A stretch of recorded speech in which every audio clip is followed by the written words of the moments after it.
Donc on va écouter dans un premier temps Jérôme Bourdon, qui est professeur à l'université de Tel Aviv, et en ce moment tu es au Charisme, hein, c'est ça, oui, tu es professeur invité, tu es chercheur, je ne sais plus quel est ton statut. Tu es chercheur associé au Charisme, et donc en ce moment tu travailles à Paris, donc au Charisme qui s'appelle maintenant la fac, c'est Paris Panthéon-Assas, c'est ça le nouveau nom, voilà.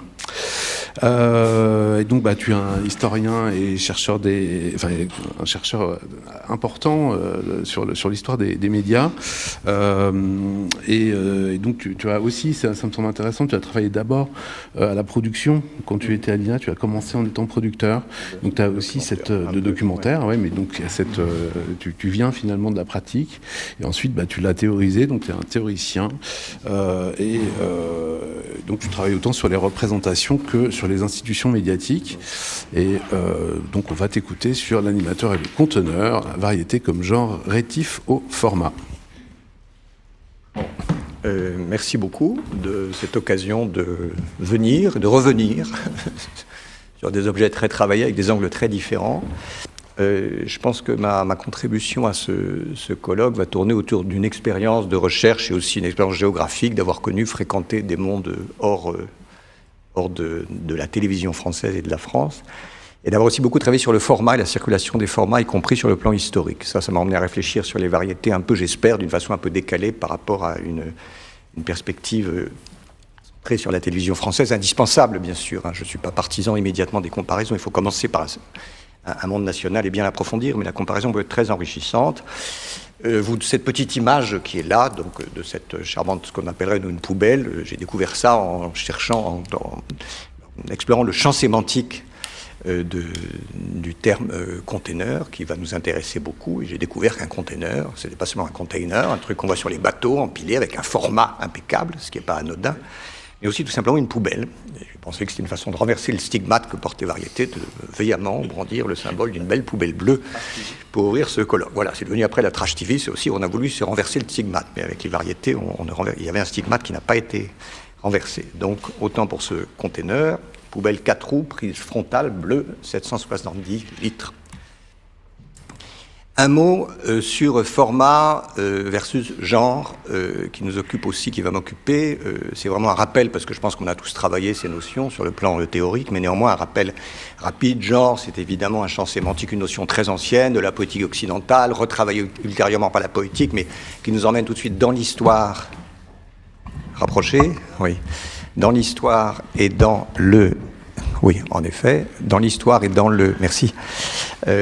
dans la littérature plutôt, même si c'est allé vers la linguistique plus tard, et format nous emmène beaucoup plus vers un terme moderne, récent, industriel, américain d'origine, venu à la presse d'abord, à vrai dire, qui existait aussi dans le textile, mais qui est venu à la presse, le format A4, ça commence comme ça.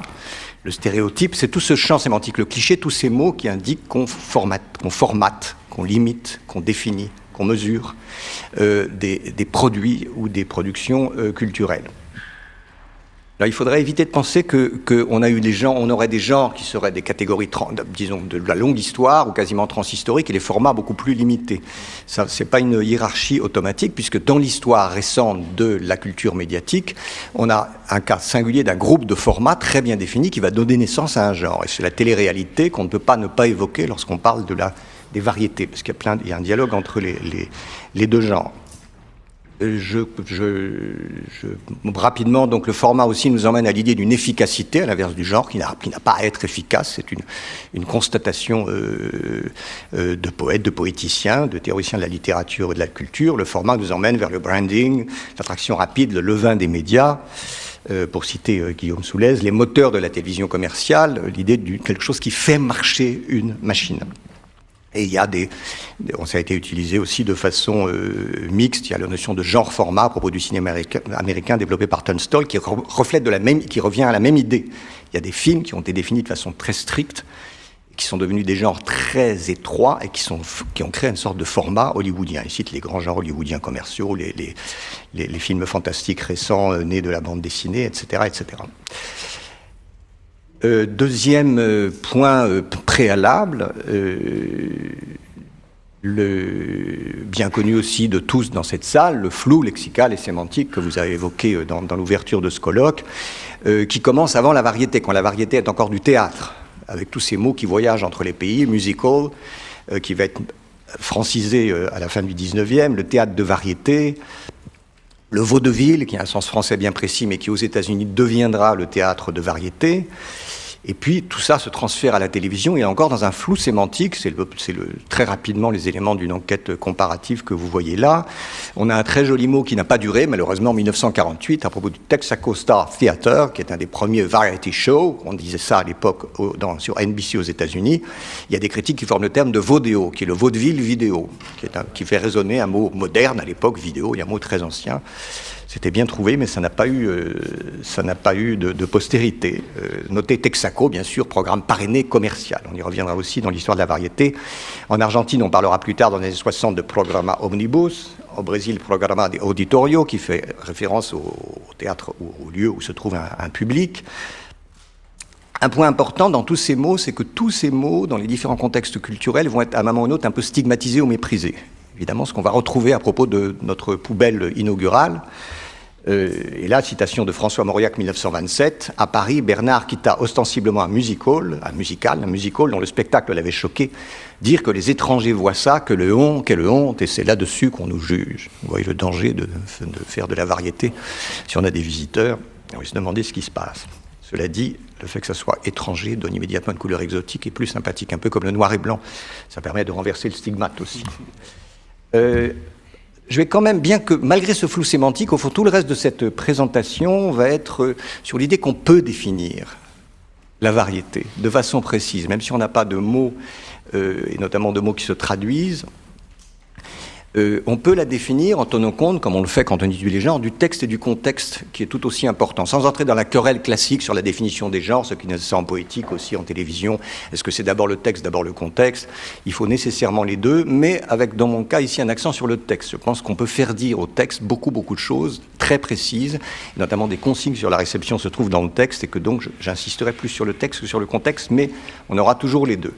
Et là, j'utilise un mot de la télévision italienne, qui est apparu tardivement dans les 70-80, qui est le contenitore, qui n'est pas le container, parce qu'en italien on dit container, on ne dit pas contenitore, mais qui est le contenant, l'emballage, qui permet de faire quantité de choses, puisqu'on peut le remplir à nouveau.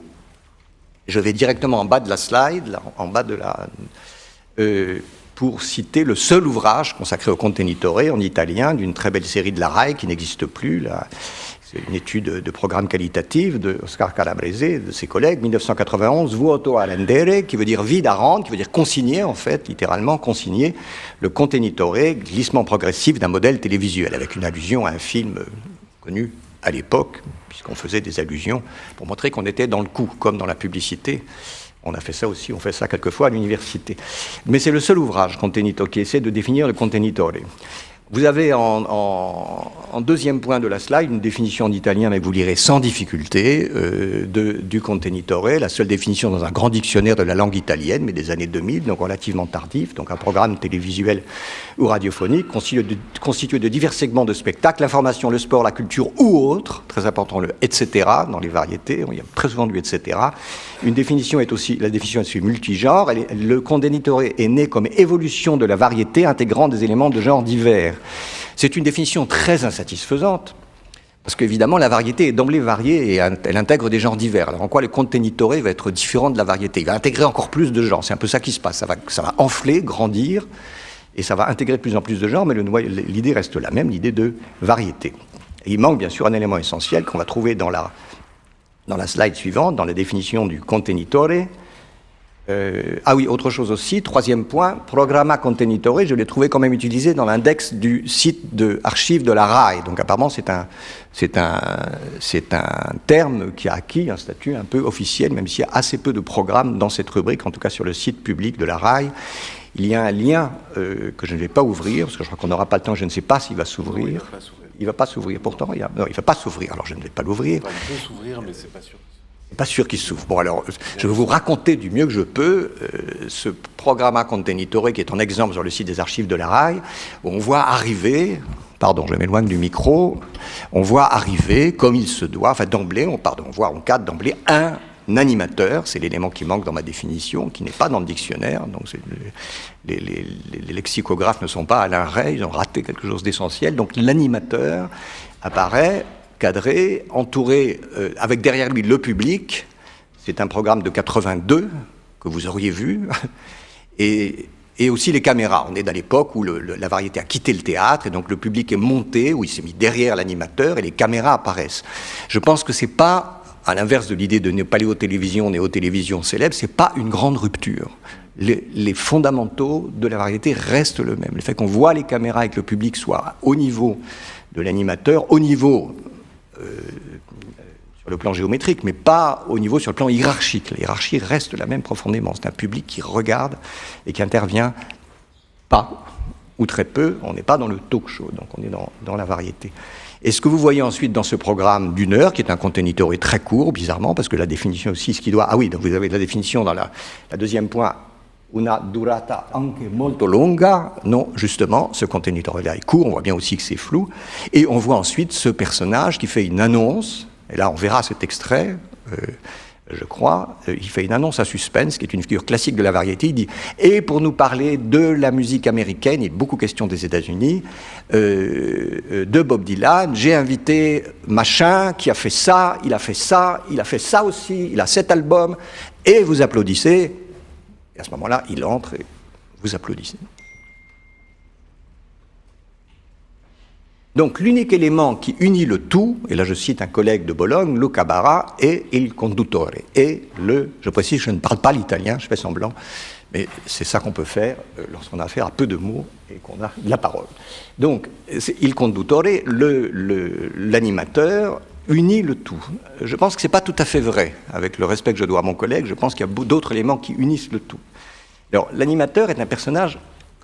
On le sait suffisamment, notamment depuis le travail de Dominique Pasquier et Sabine Chalvon, un personnage, une drôle de star, un personnage complexe, un peu méprisé, mais en fait il fait énormément de choses, il porte sur ses épaules énormément de choses, et on le voit assembler et rassembler. Il assemble les éléments du spectacle qui vont se succéder dans le conteneur, dans le contenitore, et il va rassembler le public, tout le temps s'adresser au public pour lui dire « vous êtes là, nous sommes ensemble », il utilise beaucoup le « nous ». Ce personnage est capital et sur le plan comparatif, il est présent dans toutes les télévisions des débuts, du moins toutes celles pour lesquelles j'ai pu lire des ouvrages, regarder, demander à des collègues. On trouve ce personnage et qui a vraiment des caractéristiques fortes. C'est-à-dire qu'à cette époque-là, il est rarement jeune. Il a le côté du bon père de famille. C'est-à-dire que lorsqu'on lit ses livres sur les télévisions étrangères, on se dit « Cet animateur était une superstar, il apparaissait, on lui demandait de signer des autographes, il était flamboyant, il invitait des personnages extraordinaires. » Il y a un personnage, Flavio Cavalcanti, un des plus célèbres animateurs de la télévision brésilienne, par exemple, et notamment il était célèbre parce qu'il a invité des personnages ambigus sur le plan du genre, du gender, donc aussi un aspect des variétés que j'aurais pas le temps de traiter, mais qui est très intéressant, une petite ligne de subversion dans ce spectacle soi-disant grand public et mainstream. Et Flavio Cavalcanti, lorsqu'on le voit sur les couvertures ou dans les archives, c'est un monsieur en costume cravate, un peu dodu, un peu pépère. Alors il s'est annoncé de façon flamboyante, mais lui n'est jamais flamboyant, il n'est pas flamboyant du tout, l'animateur. Donc ça n'est pas une star. Il y a une dimension politique intéressante, dernier point donc de l'animateur, c'est que lorsqu'il a une très grande popularité, il peut avoir une dimension politique. Et il peut gêner lorsqu'il traite de certains sujets, et notamment de cette dimension de genre, de cette dimension sexuelle ou sexuée du programme. Ça mettra Flavio Cavalcanti en difficulté. Ça le mettra en difficulté par rapport au pouvoir politique de la dictature brésilienne à l'époque. On a aussi des animateurs qui ont des difficultés, qui jouent avec le journalisme, en difficulté avec le pouvoir en Italie aussi. Donc la variété a une dimension politique. Et ça me paraît très important de le rappeler, parce qu'on pense seulement divertissement léger, et dès qu'on touche à certains sujets de la culture, à des sujets tabous, on va voir que la variété va être critiquée.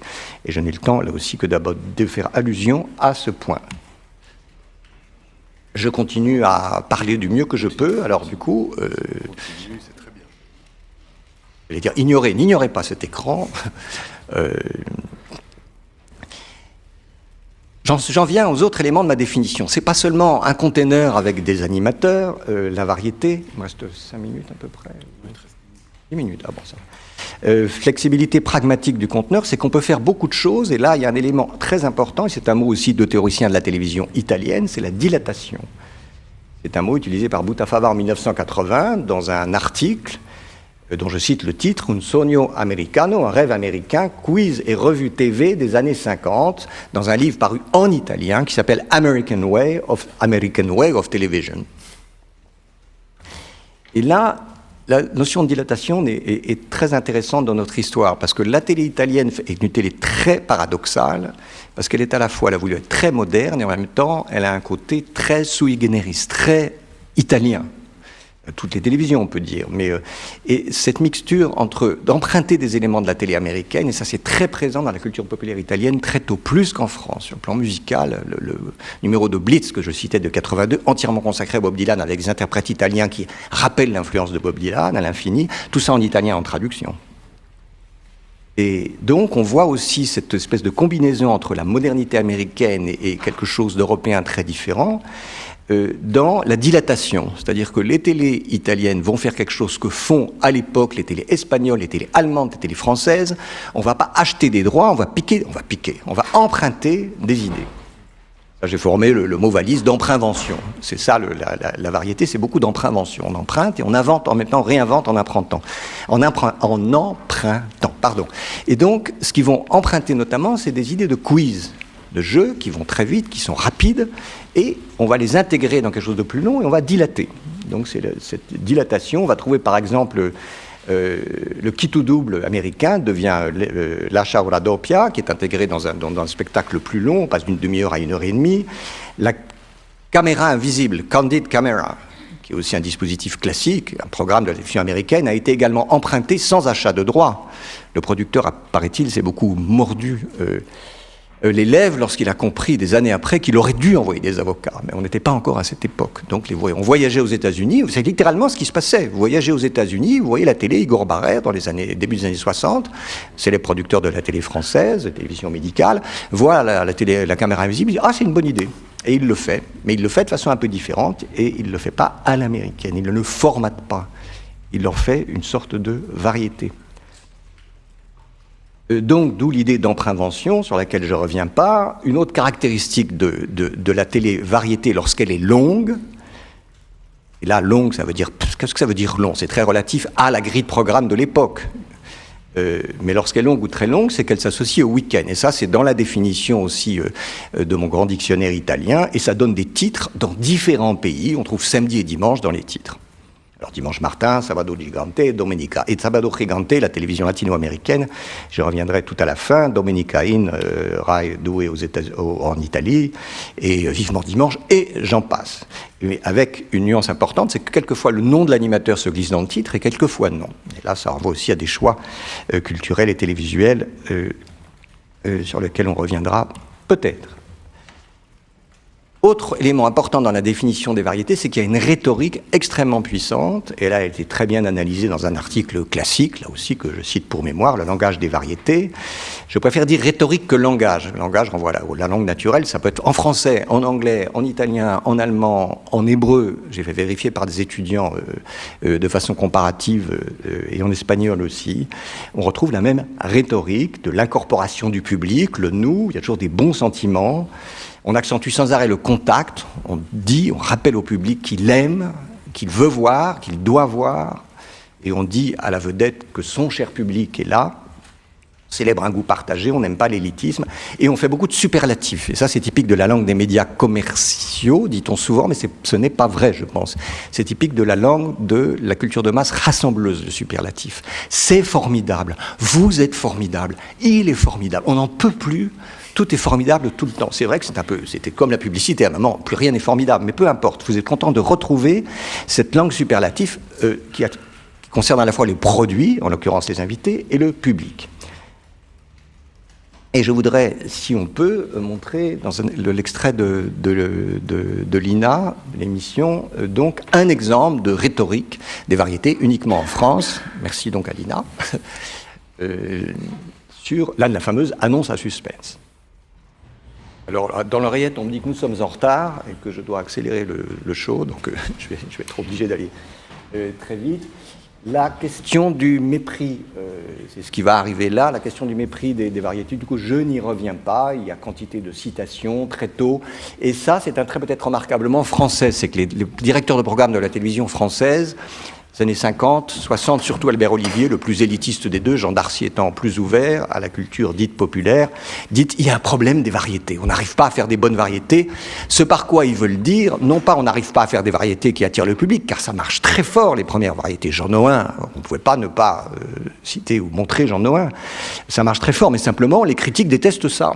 Et on dit que Jean Nohain, par exemple, dans les cahiers du cinéma, est un vaste été noir de l'intelligence et son éternelle fleur bleue est l'opium d'une petite bourgeoisie continuellement ravie par sa stupidité. On revient à la poubelle du début, au conteneur du début, évidemment. Notez que c'est très facile, il faut quand même le dire. On peut le faire avec plaisir, mais rien de plus facile que ce genre de critique. Et dans ce sens-là, elle est assez, à mon avis, méprisable, cette critique méprisante. Dans les éléments de la définition, il faudrait intégrer aussi une analyse de l'économie et de la production. Parce que tout simplement, la variété, pourquoi on en fait beaucoup au début de toutes les télévisions et pourquoi on continue d'en faire là où les télévisions sont relativement pauvres, c'est-à-dire en Europe, là où la redevance est faible, au sud de l'Europe, parce que c'est pas cher. Et ça, c'est quand même très singulier. Ça marche très bien et c'est pas cher. Ça sera pas toujours vrai. Hein. Parce qu'il faut payer bien sûr l'animateur qui sait pas encore se faire très bien payer. Il va progresser, il va comprendre. Mais il y a le public qui paye, même dans le cas de Jean Nohain au début, qui paye assez cher pour être présent au théâtre, pour assister au spectacle. Donc ça rapporte pas beaucoup, mais ça rapporte un peu. Il y a des gens ordinaires, les invités qui se font de la publicité. Il y a une dynamique qui fonctionne très bien et qui fait que c'est un programme sur le plan économique très intéressant. Et c'est un programme qui ne coûte pas cher et qui fait plaisir à beaucoup de gens. Mais ça aussi, c'est une économie du plaisir partagé. De ce point de vue-là, c'est comme ChatGPT, la comparaison m'est venue à l'esprit immédiatement. T'es formidable, c'est une très bonne question, je m'excuse, etc., etc. Et je pense que la comparaison n'est pas totalement fortuite, puisque c'est des machines hyper commerciales qui veulent atteindre un maximum de gens très vite. Donc elles sont des pleasers, elles sont là pour nous faire plaisir. Le dernier point, encore une minute, c'est bon. Le dernier point, c'est la question de la nationalité de la variété. Parce que c'est pas un format, évidemment, ce n'est pas un format, parce que c'est très national et ça ne voyage pas. On ne transfère pas la variété. On picore, on pique des petites idées qu'on réimplante dans un conteneur, plus ou moins long. Il y a eu l'exemple typique du fait que la variété est nationale, c'est une anecdote que je connais au moins de 3 animateurs différents dans 3 pays différents, une anecdote qui est racontée notamment par David Halberstam dans son livre classique sur les médias américains, The Powers That Be, je me souviens plus de la traduction, il raconte que Jack Benny, qui avait une émission de variété à son nom à la télé américaine, est en France, il est à Paris, il veut acheter du parfum pour sa femme, l'histoire est authentique, il veut faire ouvrir une boutique de parfum à 3 heures du matin, on lui dit on ne veut pas ouvrir une boutique de parfum, et il dit cette phrase merveilleuse, il dit « But I am Jack Benny ». Le problème, c'est que personne ne sait qui c'est. Et ça, il peut pas capter, il ne peut pas comprendre. Pierre Tcherniak a un caractère très différent, disait voyager à l'étranger, il l'a très peu fait. Il voyage très peu à l'étranger, les animateurs. C'est des écritures nationales. Ça fait du bien de ne pas être reconnu. Donc, oui, les deux attitudes sont possibles. Il y a eu des tentatives de transplantation telles quelles, notamment toujours les médias dans la télé italienne. Perry Como Show, autre émission de variété avec un chanteur qui a été une superstar américaine. La télé italienne essaie de le diffuser tel quel avec des sous-titres. Ça ne marche pas. Ça lance Perry Como sur le plan musical en Italie, mais ça ne marche pas et on comprend qu'on ne peut pas diffuser tel quel. C'était pas évident. Il y a des cas plus compliqués. Il y a eu des transferts de pays à pays de la variété. C'est là que le point que je n'aurai pas le temps de développer. Des animateurs diasporiques, notamment lorsqu'il y a une diaspora ou lorsqu'il y a une langue diasporique, on a essayé de faire voyager au moins un animateur tout seul, Raffaella Cara, qui est une superstar de la télé italienne, fait en 85-86 une série de shows avec Rai International depuis les États-Unis, avec des stars US en anglais. Et puis elle a été invitée par la télévision américaine. C'est un cas relativement isolé, mais j'ai trouvé récemment, il y a quelques jours, à vrai dire, dans un article qu'on m'a envoyé, de cas de stars japonaises qui arrivaient dans des variétés taïwanaises. Donc, mais il y a aussi le cas de la culture japonaise comme matrice de la culture populaire qui a extrêmement réussi, aussi la culture coréenne en Asie, qui mériterait d'être étudiée. Je n'ai que l'abstract de l'article qui est en chinois, donc je ne peux pas aller très loin. Mais il y a des indications. Ça m'a paru intéressant néanmoins.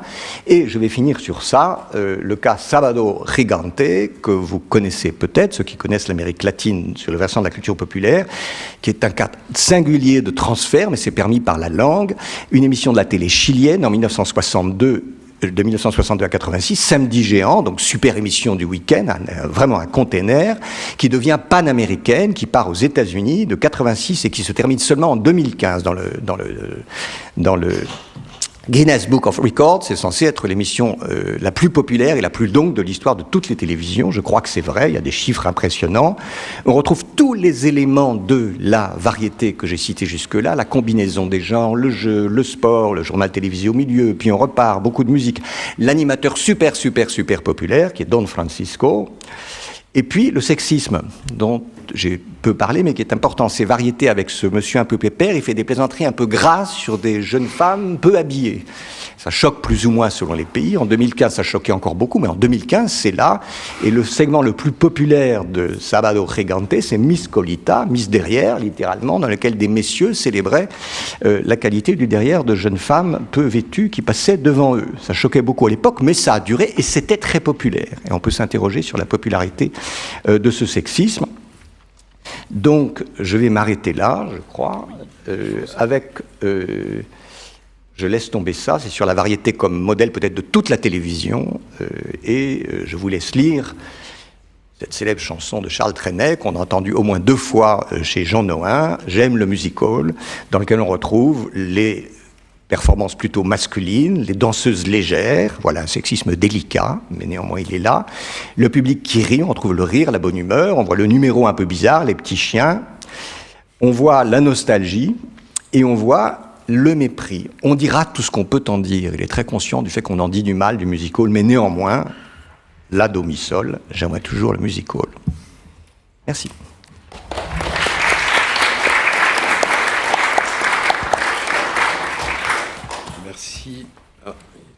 Merci beaucoup. Non. Merci beaucoup, Jérôme. Alors, on a un petit peu moins d'une dizaine de minutes. En fait, on a 5 grosses minutes, on va dire, pour faire des questions. Donc, n'hésitez pas à poser des questions à Jérôme. Ça soulève beaucoup de choses. Alors, tu n'étais pas présent sur le séminaire. Là, tu synthétises beaucoup de choses de manière vraiment extrêmement brillante. Et voilà. Et il y a plein de choses qui ont été soulevées pendant ces 3 années que là, tu mets en avant avec cette idée effectivement de contenitore. C'est une très bonne approche. Est-ce que vous avez donc des questions ? Tout à fait captivée par votre propos et je me demande, vous avez donc, c'est peut-être une question complètement idiote, vous avez dit l'animateur unit ce conteneur divers et hétéroclite, et puis vous avez dit il y a d'autres choses qui unissent, et finalement je me dis, je suis pas sûre d'avoir saisi finalement ce qui unissait à part l'animateur. Ça c'est peut-être une expression maladroite, parce que un des rares théoriciens du container dit la seule chose qui unit tout ce bazar, littéralement, c'est l'animateur. Et je dis qu'en fait, c'est pas tout à fait vrai, parce qu'il y a des éléments communs au bazar, si je puis dire. Il y a un ton, encore une fois, le fait que ça soit toujours ce qu'ils appellent fleur bleue, les hypercritiques, mais le côté bon sentiment est quelque chose qui unit le spectacle. Le bon sentiment court tout du long, sauf lorsque ça dérive un peu vers le talk show, vers la fin de la période de l'histoire des variétés, mais ça c'est un exemple. La musique, on a parlé plusieurs fois dès l'introduction de la musique, le music hall, c'est capital. Il n'y a pas de variété sans musique, et beaucoup de variétés tournent essentiellement autour de la musique. Ça c'est un élément extrêmement simple qui unit. On pourrait ajouter un type de musique d'ailleurs, il y a aussi des registres culturels. Je compte donc unité au sens-là, une unité de ton, si vous voulez, qui est très forte pour le genre de la variété. Pardon. Oui, bonjour. Merci beaucoup pour effectivement cette synthèse, comme le disait Sébastien, très suggestive et ces typologies très utiles. Alors j'ai beaucoup apprécié, c'est vrai qu'on aurait aimé vous entendre davantage, probablement au séminaire, vous l'avez travaillé, la question du sexisme qui est vraiment, je trouve, très importante. Enfin, ça m'a fait penser à un certain nombre de choses que j'ai vues, alors qui sont exclusivement sur la télé française et particulièrement celle des années 50-60. Il y a en particulier la fonction de potiche, y compris dans l'animation, qui me semble semblerait pouvoir être travaillé et développé. Et j'ai un contre-exemple, en fait, mais qui est un faux contre-exemple, qui est le seul exemple, en fait, de femmes conductrices d'émissions de variété que j'ai trouvé qui échappe à ce genre-là. Mais en réalité, c'est une très grande femme de télévision, mais une mauvaise animatrice de variété. C'est France Roche, parce que elle est trop... justement, elle est trop ironique, elle surmonte trop son sujet et les gens qu'elle invente. Elle a toujours cette sorte de distance, etc. Tout en étant extrêmement féminine, etc. Mais elle joue pas de cette féminité potiche, justement, qui est un modèle. Enfin, il me semble en tout cas, hein, c'est vraiment très intuitif ce que je dis, mais qui est le modèle qui est le plus répandu, en fait. Il me semble. Ça, c'était une première chose. La deuxième chose, c'est vraiment très très rapide. C'est une petite remarque sur Rafaela Carrà. Je me demande si elle n'arrive pas aux États-Unis à cause ou grâce à un passage par l'Amérique latine, parce qu'en réalité, elle a été après l'Italie, enfin en même temps que l'Italie, elle a été une immense star télévisuelle en Amérique latine et particulièrement en Argentine. Et il me semble que peut-être le succès latino-américain l'a amené ensuite aux États-Unis, mais c'est juste une hypothèse. Je pense que vous avez raison. Je connais donc la trajectoire. Elle a été aussi une star en Espagne. D'ailleurs, il y a une espèce de filière latine qui a pu jouer après, plus les effets de diaspora. Si elle est connue de la diaspora latino-américaine, sans parler de la diaspora italienne aux États-Unis, c'est pour ça que je parlais d'animateurs diasporiques.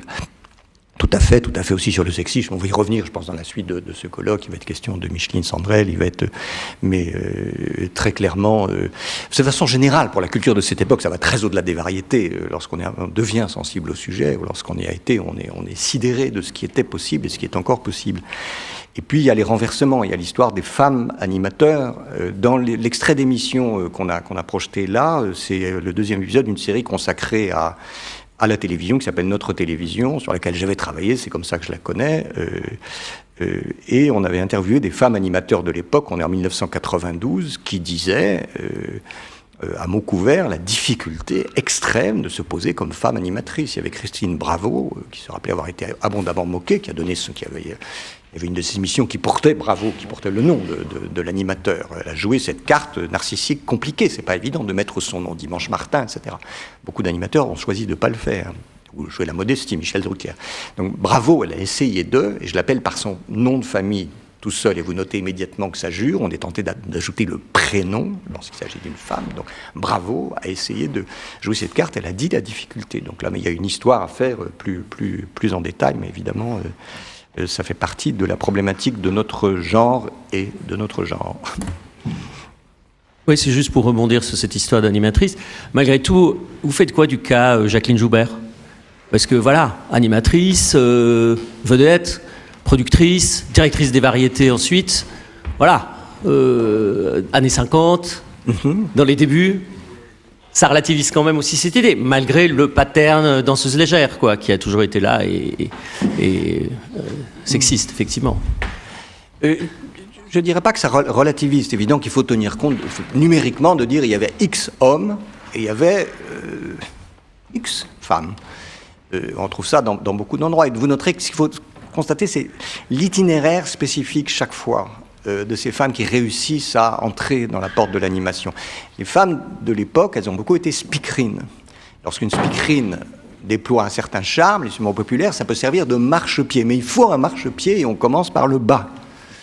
Ce qui n'est évidemment pas le cas de certains de nos animateurs masculins, mais eux commencent plutôt, il faut y arriver par le haut, ou en tout cas latéralement. Donc je pense on pourrait faire toutes sortes de comparaisons sur ces carrières et comment elles ont pu démarrer. C'est vrai des femmes de la télévision de l'époque.